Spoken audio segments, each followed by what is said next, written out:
Hi friends, welcome to Day 11 Current Affairs. Today first news is Quarter 3 private investment in manufacturing jumps 102%. Funds crunch hits government spend on new projects. Due to funds deficiency, the government new projects are becoming delayed.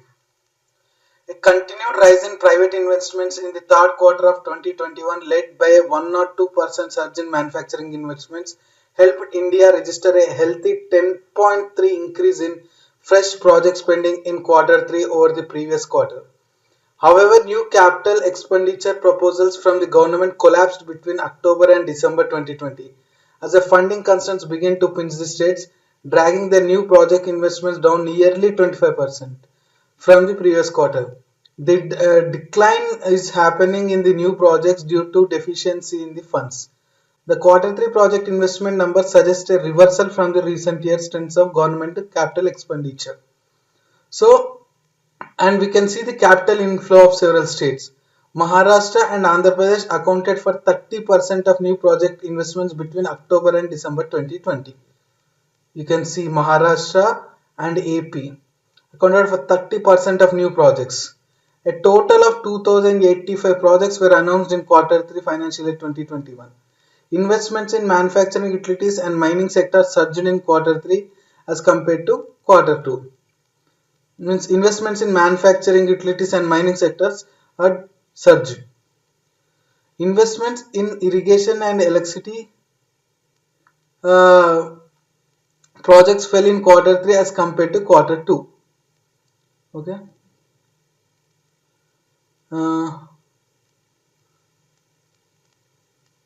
Next, Supreme Court bench to study Aadhaar verdict today. Supreme Court bench studied the Aadhaar verdict today. A 5-judge bench of the Supreme Court, led by Justice A.M.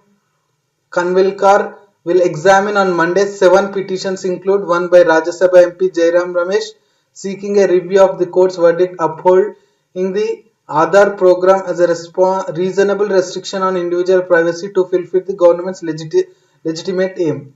It is like means restricting the people privacy to provide dignity to the poor. The majority view held by the constitution bench declared Aadhaar an unparalleled identity proof that could not be duplicated, unlike PAN, ration card and passport. Next. Organizers of cockfights warned of penal action. This is mostly happen in Andhra Pradesh. Organizers of cockfights during Sankranti festival. Organizers of cockfights have been warned that cases would be booked against those organizing and taking part in the rooster fights and bull races under the Prevention of Cruelty to Animals Act in gambling under the Andhra Pradesh Gaming Act. What is Prevention of Cruelty to Animals Act?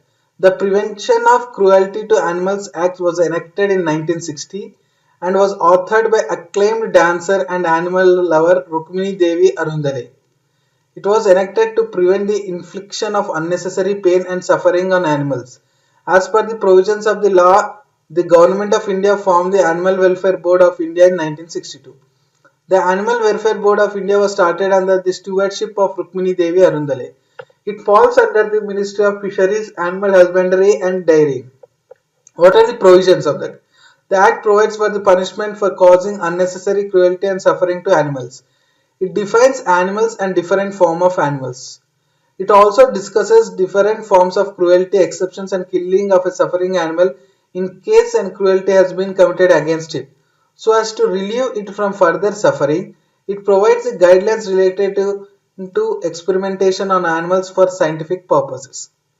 The Act enshrines the provisions relating to the exhibition of performing animals and offences committed against the performing animals. This whole news about the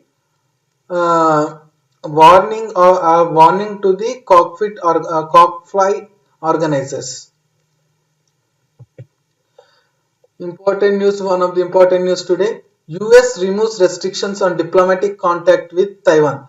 Earlier there was a restriction for a diplomatic contact with Taiwan because of the One China policy. China considered as Taiwan as its own border, but never Taiwan respected that.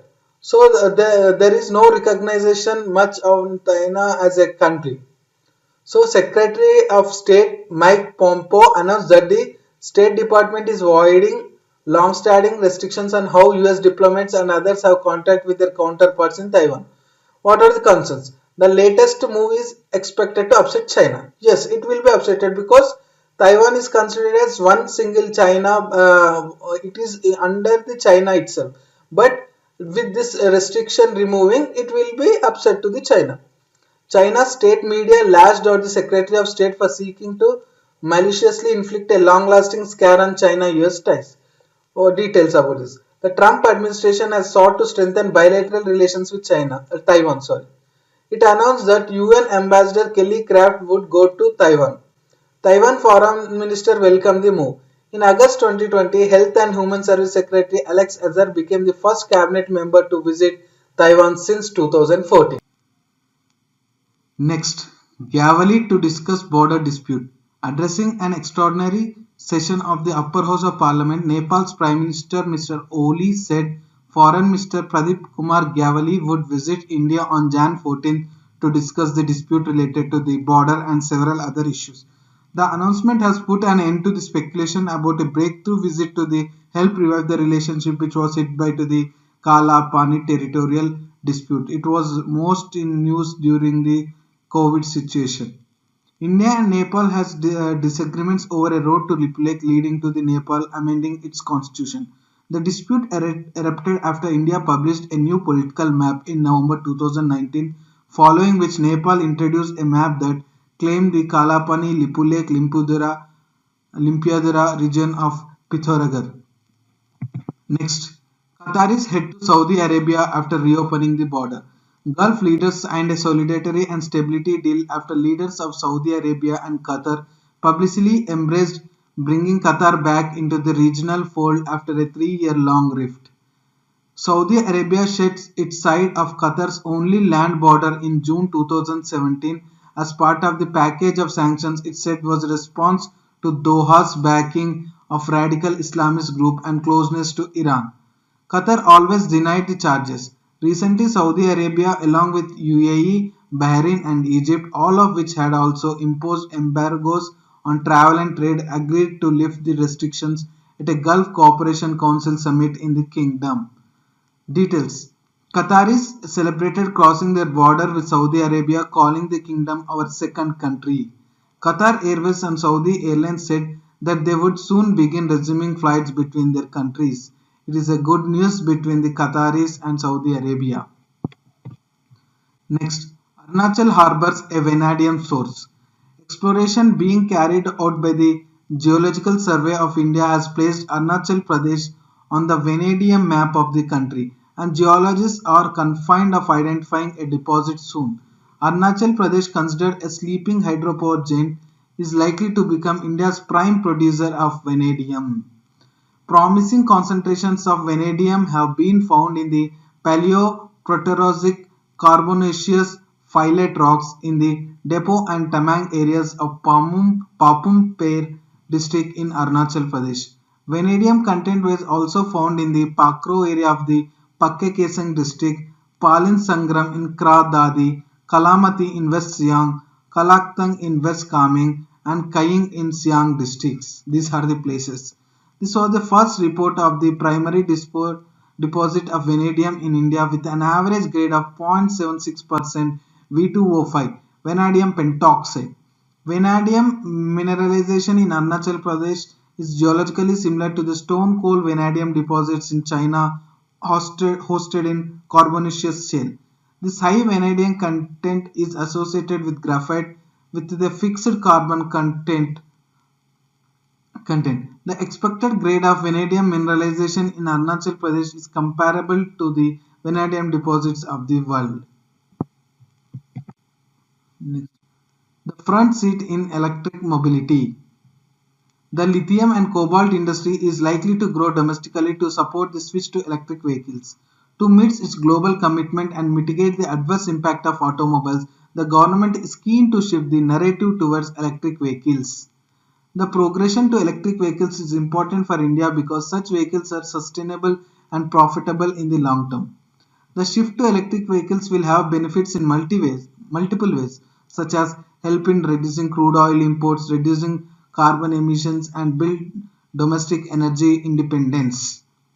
Means this will help a lot because our deficit all means our uh, deficit also is mostly on the crude oil imports. Felled by fire. A fire that killed 10 babies in a hospital in Bandhara, Maharashtra was likely caused by an explosion in one of the several radiant warmers in the sick newborn care unit. Details. The fire incident has brought in much needed focus and attention to safety norms in the medical. The incident is a shocking reminder of the infrastructural inadequacies in the Indian healthcare ecosystem. Next, this is a news belong to Telangana. Sitama Sagar project scheduled by September 2022. High-level team of officials visit site for construction of barrage at Ammagaripalli village. Means the Sitama Sagar project is scheduled by September 22. The state government has fixed September 2022 deadline to complete construction of the proposed Sitama Sagar multi-purpose project in the district. A high-level team of officials comprising Rajat Kumar, Principal Secretary, and Smita Sabharwal, Secretary in Telangana Chief Minister, visited the proposed site for the construction of barrage at Ammagaripalli village in Aswapuram Mandal on Sunday. This is next. Prestigious Pravasi Bharatiya Samman for Telangana man. Japan Varsity professor is lone recipient who studied in Telugu medium government school. It has been journey of hope, desire and achievement from small Telangana, great efforts to establish collaboration between India Japan University by initiating cutting-edge collaborative research, delivering lectures, consultations and serving as advisory member for national and international governmental agencies. He is Muralidhar Mutyala. Next, Chinese build-up at LAC clearly visible, says Ladakh councillor. Locals have seen several Chinese tents, bunkers and vehicles near border villages. These are the Chinese tents in South Pangong clicked by local people in Chushul district in December 2020. Ministry meets state officials on COVID news. This is of the database of the COVID vaccination. Real-time capture of vaccination data in non-negotiable. Work underway to construct a vaccine storage facility in Mumbai. The Union Ministry of Health and Family Welfare held an online conference on Sunday with administrators from states and union territories on COVID software, which forms the backbone of the last mile COVID-19 vaccine administration.